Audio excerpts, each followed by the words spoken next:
Coucou tout le monde, j'espère que vous allez bien. Aujourd'hui je vous retrouve avec une nouvelle vidéo et ça va être un point lecture concernant le tome 2 de Young Elites de Marie Lu, donc qui s'appelle La Confrérie de la Rose aux éditions Castelmore. Le premier tome je l'ai lu il y a bien 2 ans je pense, j'ai pas re-regardé mais ça doit faire largement 2 ans que je l'ai lu. Donc j'avais un petit peu peur en me plongeant dans celui-ci, je m'étais dit bon peut-être que j'arriverai quand même à me souvenir de certaines choses et peut-être que j'arriverai quand même à comprendre l'histoire.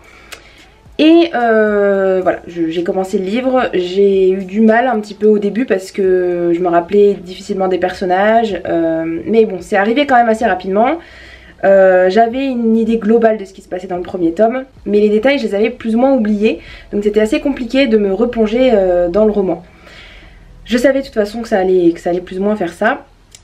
Et en fait j'ai mis quasiment 2 mois à le lire, j'ai lu autre chose à côté en parallèle, mais pour vous dire que voilà, j'ai vraiment eu du mal en fait à m'y mettre. Et même les 30 dernières pages, voilà, je viens de les finir tout de suite là juste avant de tourner la vidéo. Et il me restait que 30 pages et ça fait à peu près 2-3 semaines que je les traîne, parce que je préférais lire autre chose tout simplement. Donc voilà, mon avis va pas être forcément très positif, mais sachez déjà que c'est pas un mauvais livre en soi, c'est juste que j'ai pas franchement accroché à l'histoire.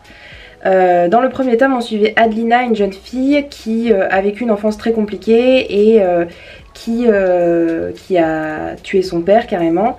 Et elle a une sorte de don particulier que certains enfants ont, qu'on appelle les élites.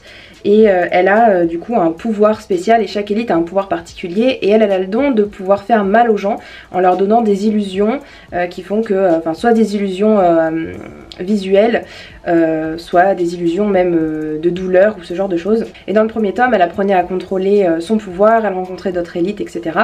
Et dans ce deuxième tome elle a envie de se venger. Et elle devient de plus en plus forte et elle a de plus en plus de pouvoir et elle a envie de prendre la couronne, elle a envie de voilà de simplement devenir la reine et pour se sentir justement au-dessus de tout le monde et de se venger de tout ce que les autres gens lui ont fait. Je sais pas exactement quoi dire parce que c'est pas un mauvais livre en soi, c'est juste que comme je disais j'ai pas du tout accroché à l'histoire. Je l'ai lu mais c'est comme si je me fichais complètement de ce qui se passait aux personnages et de ce qui pouvait leur arriver ou de voilà s'ils se sentaient mal ou pas mal ou etc. Enfin bref, j'avais envie de le finir quand même parce que je me suis dit voilà, j'ai envie de voir jusqu'où ça va, j'ai envie de terminer le livre quand même parce que c'est pas une lecture horrible et c'est pas quelque chose que je déteste, donc je voulais quand même le finir. C'est un livre où il y a beaucoup d'action et dès le début en fait Adelina va chercher du soutien auprès de certains autres personnages pour essayer justement de mettre toutes les chances de son côté pour pouvoir aller combattre les gens qui sont sur le trône et pour pouvoir ensuite devenir la reine. En fait il y a de l'action et il y a des batailles quasiment tout du long du livre, enfin c'est assez détaillé. Et les personnages s'envoient leur pouvoir en fait en pleine figure à chaque fois. Donc des fois on a un personnage qui envoie son truc de feu, un autre qui envoie son eau, de l'orage etc. Enfin bref. Et j'ai vraiment du mal en fait avec ces scènes là et je pense que c'est pas propre à ce livre là mais c'est globalement les histoires dans ce genre là finalement ne me plaisent plus et c'est le cas aussi de Six of Crows puisque c'est un petit peu la même chose, il y a pas mal de batailles etc. Mais je trouve que dans Six of Crows il y a un côté aussi très réflexion, les personnages mettent au point des plans, des stratégies etc.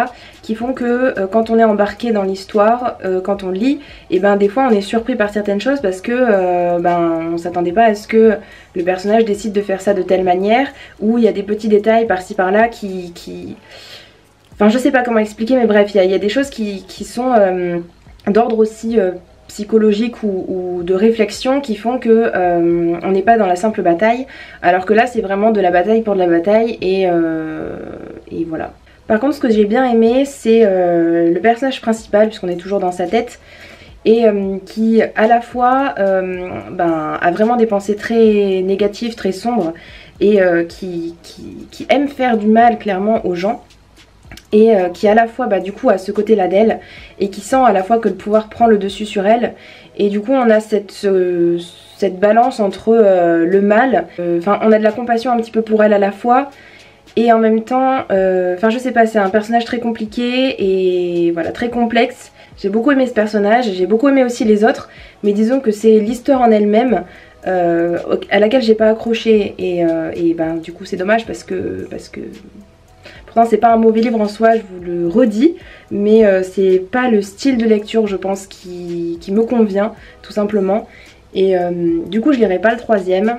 J'avais lu la trilogie Légende de Marie-Lu il y a très longtemps, quasiment au début de ma chaîne, et j'avais ressenti un petit peu la même chose, mais je l'avais fini parce que je sais pas, parce que il y avait autre chose qui m'avait plus plu dans celui-ci.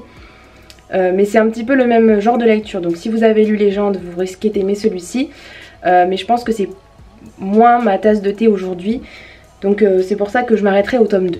Voilà, c'est fini pour ma vidéo, j'espère qu'elle vous aura plu. Si vous avez lu ce livre, n'hésitez pas à me le dire en commentaire, que vous ayez partagé mon avis ou non. Et moi je vous dis à bientôt dans une prochaine vidéo. Ciao ciao!